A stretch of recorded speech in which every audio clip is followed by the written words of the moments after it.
अस्सलामुअलैकुम। तो मैं आज फकीर गुल के बारे में कुछ बताना चाह रहा हूँ।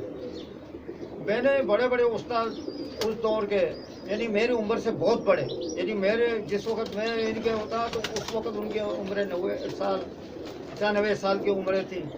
मैं छोटा था तो उनकी उम्र बड़ी थी। तो उसमें हाजी दाद मोहम्मद, ख्वाजा अब्दुल करीम और ख्वाजा हैदर और अल्लाह आपको नेकी दे सैलान और उस्ताद दरवेश, उस्ताद मोरबश, उस्ताद गुलाम सेन और अपना उस्ताद कलंदर बख्श और बहुत सारे मतलब उस्ताद थे जो भी मेरे जहनों से इन बेचारों नाम में।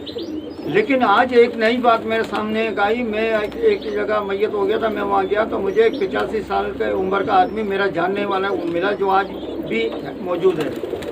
तो उससे मेरी बात हुई तो उसने भी कुछ उनके बारे में बोला, यानी कि मैंने भी कुछ उससे बातें शेयर किया, उसने मेरे से किया, तो वो उसका मेरा इत्तेफाक हो गया। मैं उनके बारे में आपको फिर बताऊंगा। ये जितने भी उस्ताद थे माशाल्लाह, जितनी बातें मैंने की, ये बहुत उम्र रसीद है। हाँ, एक उस्ताद फजल भी है जो अभी तक आया थे, उसकी भी 100 साल के लगभग उसकी उम्र है। वो उन लोगों ने जो फकीर गुल यानी कि उनसे मैंने जो सीखा, मैंने उनके बाद देखा, जो उनसे मैं देखता हुआ आ रहा था जब तक वो लोग जिंदा थे, तो उनकी शक्लें इनसे मिलती जुलती नहीं जो आज ये लोग बता रहे हैं। कोई कैसा बता रहा है, कोई कैसा बता रहा है। बहरहाल आज तो मेरा ये जहन में आया, मैंने चलो इन कबूतरों के बारे में कुछ मैं बता दूं, फकीर गुलों के बारे में। तो इंशाअल्लाह ताला मैं आपको फकीर गुलों के बारे में आज कुछ, इनके परों के बारे में, इनकी आँखों के बारे में, इनके जो रंगत है उनके बारे में इंशाअल्लाह ताला मैं आपको आज बताता हूँ। ये लोगों ने आजकल जो है फकीर के तस्वीरें लगाते हैं। अच्छी बात है, ये बुरी बात नहीं है, लेकिन कहने का मतलब ये है कि ये असल फकीर गुल की तरफ तो ये जाते ही नहीं है, इन्होंने देखा नहीं। और फकीर गुल का चेहरे को मस्त कर रहे हैं लोग।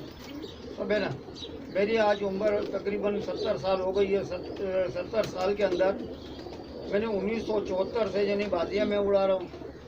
फिर उसके बाद जो है ना, जो मेरा बड़े बड़े उस्तादों के साथ मेरा उठना बैठना ये था मेरी उम्र के हिसाब से। तो हमारे उस्ताद हाजी दाद मोहम्मद बलोच, उनके ब्रीडें हमने देखी हैं।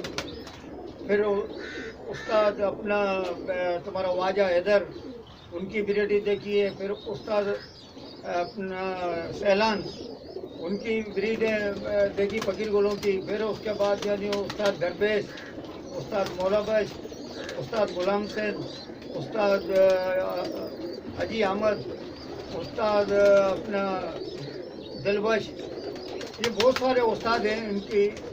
उनके बाद जो ब्रीडें देखी मैंने, जो आज मेरे पास मौजूद है, तकरीबन इनके पास इसी किस्म की ब्रीडें मौजूद थी। लेकिन आजकल जो लोग दिखा रहे हैं कि ये हमारे फकीर गुल है, ये हमारे फकीर, उनसे तो ये मुशाबत रखते ही नहीं है। फिर दूसरी बात ये है कि आज मैंने सोचा चलो अपने भाइयों को एक शौक़ करा दूं, हकीकत के तरफ, यानी उनका मैं हकीकत के तरफ ले जाऊं। इंशाअल्लाह ताला मैं आपको आज इनकी इनकी शक्लें, इनकी आँखें, ये सारी चीज़ें मैं आपको बता दूंगा।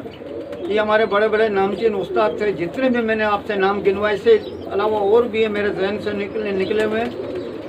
उनके पास तकरीबन यही थे और ये चलते हुए आ रहे हैं। कलर, ये फकीर गुल का कलर है और ये इसकी आँख है। और ये इसके पर हैं। अभी तो ये झाड़ कुरीस कर रहा है, झाड़ कर रहा है, झाड़ के अंदर इसका सही इसके कुछ पर अभी नहीं आए इसके, ये इनके पर हैं। और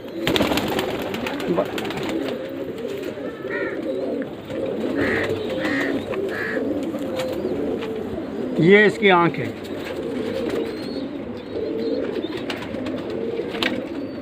सही है, ये इनके पर है, पता ही है।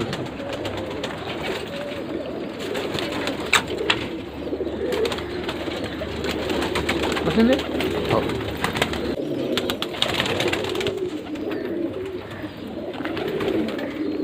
ये इनकी आँखें,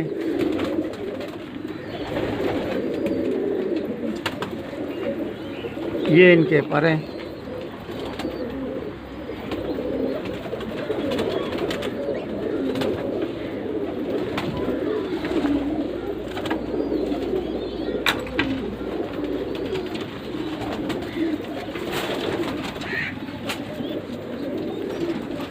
हाँ, ये इनकी आँख है, ये इनके पर है।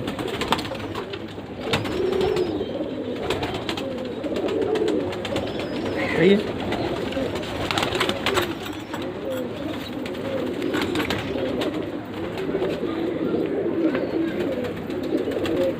इनकी आंखें अपने उम्र के हिसाब से चेंज होती हैं। पट्टे होते हैं कुछ और होते हैं, बड़े कुछ और उनकी आंखें बदलती रहती है। बड़े हो जाते हैं उनकी आंखों में बहुत चेंजेस आ जाती है। जिनकी उम्रें तकरीबन 20 साल, 18 साल, 19 साल, इससे ज़्यादा होती, मेरी आंखों में चेंजेस आना शुरू हो जाती है। ये पहले तो हल्की लाल आंखें भी होते हैं।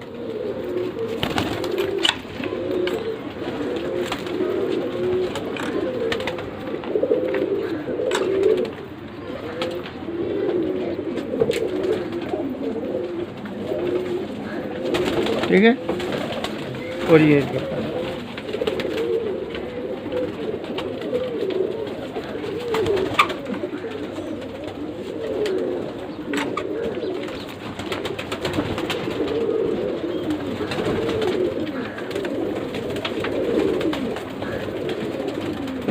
साइड, ये इनके ऊपर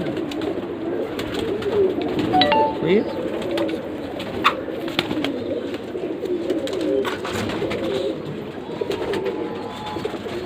अभी आपके सामने देखो इनके, ये छोटी उम्र का है, अभी इसकी आंखों में ये देखो लाली आ गई है। यही कबूतर जो है जब इसकी उम्र बड़ी होती जाएगी आंखों में चेंज, ये सफ़ेद आंखों में आ जाएगा। सफ़ेद आंख के बाद जो है हल्का सा ग्रीन माइल पे आ जाएगा। ये टाइम लगेगा, 18-20 साल के बाद ये होते हैं।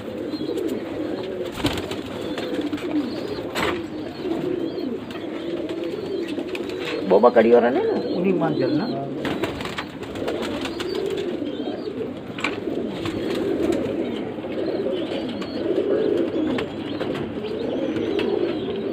सही है ना। ये कबूतर झाड़ में, इनके पर अभी तक सही नहीं है। ये झाड़ से ख़त्म हो जाएगा। झाड़ बहुत हो रहा है तो ये कि उनके कबूतरों के पर अभी तक सही।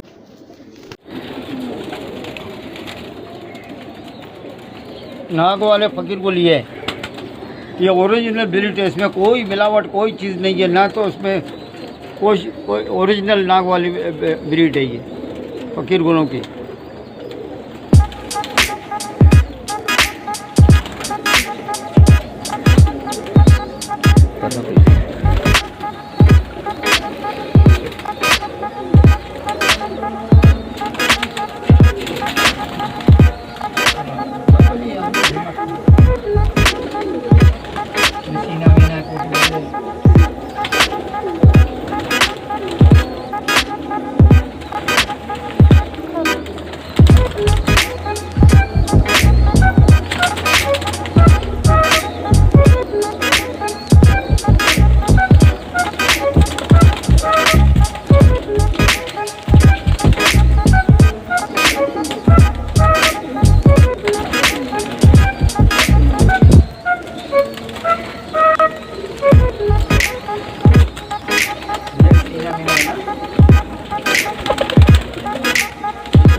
ये फकीर गुल जो है ये इसको कहते हैं नाग वाली नस्ल।